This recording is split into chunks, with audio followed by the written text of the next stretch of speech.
My girlfriend, Vanessa, gave me the ultimatum last month. Right in the middle of our living room, she stood there, arms crossed, with a look of absolute conviction. My dog, Buster, a 7-year-old golden retriever I've had since he was a pup, was asleep at my feet. He must have sensed the tension, because he let out a little sigh in his sleep. "I can't do this anymore, Mark," she said, her voice sharp. "I'm sneezing all the time, my eyes are itchy, and I'm finding his hair on everything. It's disgusting." She pointed a dramatic finger at the sleeping dog. "You have to sell him. I'm allergic, and it's me or him." Here's the thing about the allergy. It was new. For the first year and a half we were together, there was no allergy.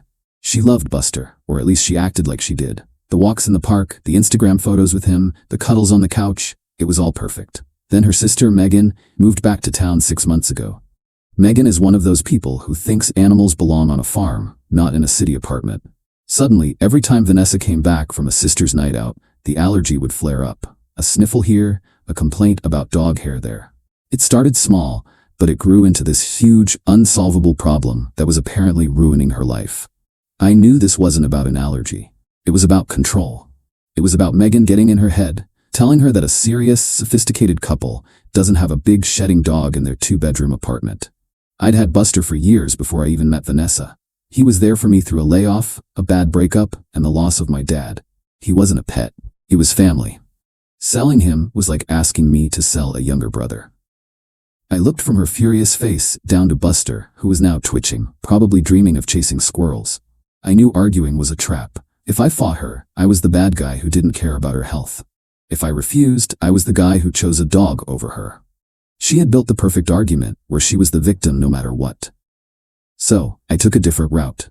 I stood up, walked over to her, and put my hands on her shoulders. I looked her right in the eyes with all the sincerity I could fake and said, "You're right. I'm so sorry I let it get this bad. You're my priority." The change was instant. The anger melted away, replaced by a triumphant, relieved smile. She hugged me tightly. "Oh, thank you, baby. I knew you'd understand. It's for the best, you'll see.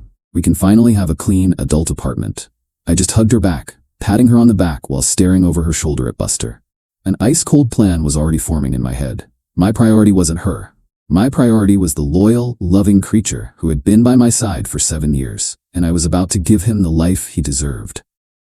The next morning, while she was at her yoga class, I made my first call. It wasn't to an animal shelter or some rescue group. It was to a real estate agent, a guy named Phil, who had helped my friend sell his place last year. I told him I wanted to list my apartment for sale, effective immediately. There was a pause on the other end of the line. "Everything okay, man?" Phil asked. "I thought you loved that place." "Just time for a change," I said. "Need to move fast." The apartment was mine. I'd bought it years before I met Vanessa. She moved in about a year ago. She wasn't on the deed or the mortgage, but she paid half the utilities and for the groceries. Legally, she was a tenant with no formal lease, which made things complicated but not impossible. The first step to solving the dog problem was liquidating the asset she thought we were building a future in. While Phil was getting the listing paperwork ready, I made my second move. I went online and started looking at houses for sale in the suburbs, about a 40-minute drive outside the city. My search filter had only one mandatory requirement: a huge backyard. I spent 2 hours scrolling through listings, my heart starting to pound with a strange mix of anger and excitement. I found 3 properties that looked promising. When Vanessa got home, I was ready with the next phase of my plan. I sat her down on the couch. "Okay, so I've been thinking about the whole situation," I started, trying to sound concerned. "And you being my priority means making some big changes. I called a realtor this morning. I'm selling the apartment." Her jaw dropped. "You're what? Why? You love this place. We love this place." "I know," I said, putting my hand on her knee, "but it's too big for us without Buster.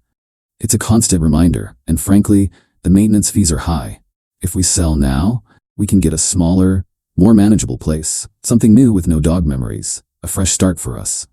I could see the gears turning in her head. She didn't like the idea of moving, but the logic I presented was twisted just enough to appeal to her narrative.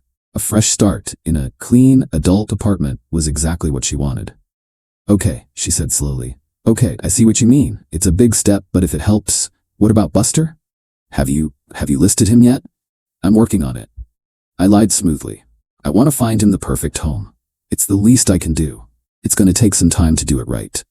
This bought me time and made me look like the sad, responsible pet owner. She bought it completely. The for sale sign went up 2 days later. That same evening, her sister Megan called me. I saw her name on the caller ID and let it go to voicemail. The message was dripping with fake sympathy. Mark? Hi, it's Megan. Vanessa told me about the apartment, and I just think it's so brave of you to make such a big sacrifice for her. I know how much you love that mangy dog, but Vanessa's health has to come first. You're finally doing the right thing. The condescension was so thick, I could feel it through the phone. I saved that voicemail. Over the next 2 weeks, our lives were a circus of real estate showings. We had to keep the place spotless, and I had to board Buster at a friend's place every time Phil brought a potential buyer over. Vanessa was a saint through it all, of course. She'd tell the prospective buyers how much she loved the apartment, but that they were downsizing. Meanwhile, I was secretly visiting the houses I'd found online. The third one I saw was perfect. It was a modest 3-bedroom, but it had a massive, fenced-in backyard with a huge oak tree. I could already picture Buster running free back there. I put in an offer using my personal savings for the down payment, money Vanessa didn't know I had. My offer was accepted the next day. I was now the owner of a new home she had no idea existed. The financial part was next. I told Vanessa that to make the move simpler, we should close our joint checking account and operate out of our own accounts until we found a new place. I framed it as a way to make the accounting easier for the sale. Once we sell this place, I told her, we'll have a big chunk of money to start fresh. We can open a new joint account then. She agreed without question. She was so focused on the end goal, a new, dog-free life, that she didn't pay attention to the details. She was already online, shopping for new furniture for our hypothetical small chic apartment. She even created a shared photo album of places she liked, all of them tiny, sterile-looking condos with strict, no pets policies. Every time she showed me one, I'd nod and say, "Looks great, honey. Very clean." The first real crack in her fantasy appeared about a week before the closing date on my apartment. We were having dinner with her parents, and her mother was going on and on about how proud she was of me for putting Vanessa first. Her dad, a quiet guy who usually just stayed out of things, actually looked at me with a bit of pity. Then Megan, who was also there, decided to turn the screws. "So have you found a new home for Buster yet?" she asked. A smug little smile on her face. "I have a friend who lives on a farm. I'm sure they could use a good guard dog."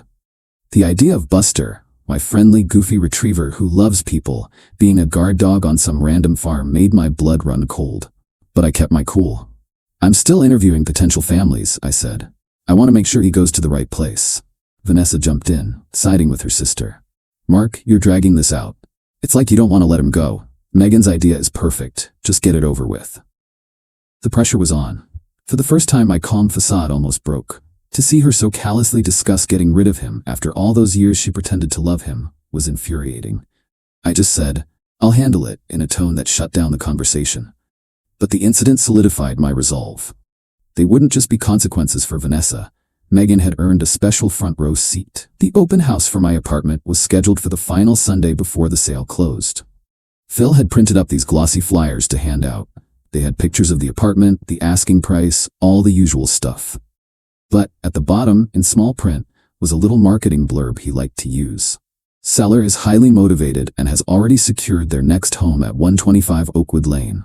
I saw the flyer on the kitchen counter on Saturday morning. I knew it was only a matter of time. That afternoon, I started moving my personal things, clothes, books, computer, over to the new house in my car. I took Buster with me. I let him out in the backyard for the first time, and he went crazy, running in huge, joyful circles, rolling in the grass. Watching him, I knew I had made the right decision. I spent the night there, on an air mattress on the floor, with Buster curled up beside me. It was the most peaceful I'd felt in months. The next morning, the morning of the open house, my phone exploded. It was a string of frantic texts from Vanessa. "What is 125 Oakwood Lane?" I looked it up. "It's a house, Mark, with a huge backyard. What did you do?" Then a call from a number I didn't recognize. I answered. It was Megan, and she was screaming, "You psychopath. What have you done? Vanessa is a wreck. You bought a house without her? For that stupid dog?" I just stayed silent, letting her yell. Then I heard Vanessa in the background sobbing hysterically. "He tricked me. He lied to me." Finally, Megan ran out of steam. I said calmly, "The open house is starting in an hour. I'd appreciate it if you and Vanessa collected her things before the first viewers arrive. I've left some boxes in the living room for you." "We're coming over there," she shrieked. "To your new house. You can't just kick her out." Actually, I can, I said. Her name isn't on the deed to the old place, and it certainly isn't on the deed to the new one. The apartment is about to be sold. She needs a place to live. That's her problem to solve now. They showed up at the apartment 20 minutes later, just as I was leaving with the last of my things. It was even more chaotic than I imagined. Phil, my realtor, was just setting up his sign when they pulled up, screeching to a halt. Vanessa ran out of the car, face blotchy and swollen, and tried to block me from getting into my own car. Megan got right in Phil's face, accusing him of being part of my sick scheme. "How could you?" Vanessa whispered, her voice hoarse as a nice-looking couple who were early for the showing watched from the sidewalk. "You told me I was your priority." "I did," I replied, my voice steady and loud enough for the onlookers to hear. "And I prioritized you.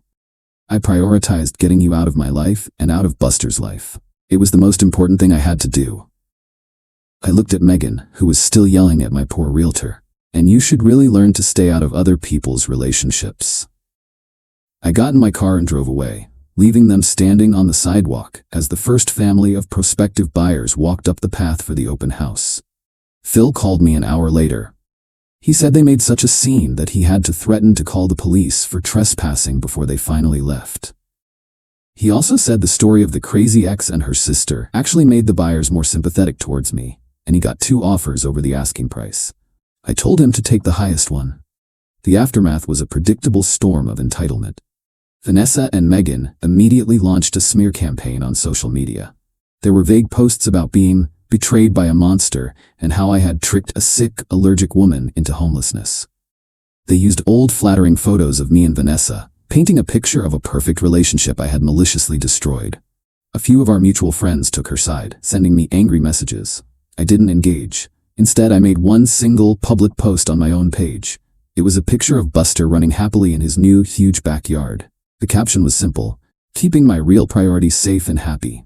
Some things are not for sale." Then I attached an audio file. It was the voicemail Megan had left me, the one where she condescendingly praised me for getting rid of my mangy dog so Vanessa could be healthy. The contrast between her fake concern in the voicemail and her current narrative of me being a monster was impossible to ignore. That post did exactly what I wanted it to. The friends who had been on the fence suddenly went silent. A couple of them even messaged me to apologize, saying they hadn't known the full story. The social media war was over before it really began.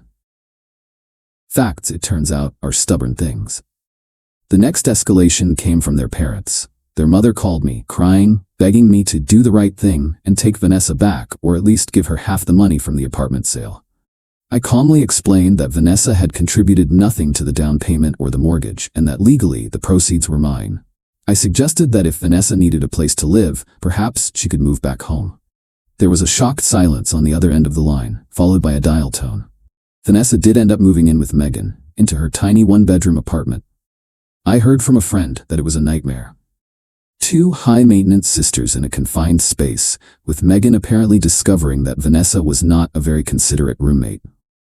Megan's pristine, adult apartment was suddenly cluttered with Vanessa's things, and Megan was not happy about it. The final, desperate move came a few weeks later. I was served with a legal letter. It was a demand for $50,000 for emotional distress and for Vanessa's financial investment in the shared domestic partnership. It was full of legal-sounding nonsense that was clearly written by Megan after watching a few legal dramas on TV. They were hoping the threat of a lawsuit would scare me into paying them off. I hired a lawyer, a sharp woman named Sarah. She laughed when she read the letter. We drafted a response. It was simple. It included a copy of the apartment's deed, showing I was the sole owner. It included bank statements, showing I had paid 100% of the mortgage, and that Vanessa's contributions were limited to shared utilities, essentially making her a month-to-month tenant. It also included a formal counter-threat. We stated that the social media posts constituted defamation and that the false legal claims were frivolous. If they proceeded, we would countersue for legal fees and damages to my reputation. And for the finishing touch, we attached a transcript of Megan's voicemail, highlighting her admission that she was actively encouraging Vanessa to get rid of my dog. We never heard from their lawyer again. The threats stopped. The social media posts were deleted. Silence. The last I heard, Vanessa was still living with Megan, and they were constantly fighting. Vanessa had to get a second job to afford her share of the rent. Megan was apparently complaining to anyone who would listen that Vanessa had ruined her life. The perfect, sophisticated, sisterly alliance had crumbled under the weight of actual responsibility. I'm writing this from my new living room. The back door is open and a cool evening breeze is coming in. I can hear Buster outside chasing a firefly in the dusk. The house is quiet, it's peaceful. She gave me an ultimatum, a choice between her and my best friend. In the end, I made sure she got exactly what she deserved, a life without either of us. I blocked her number and went back to living my life.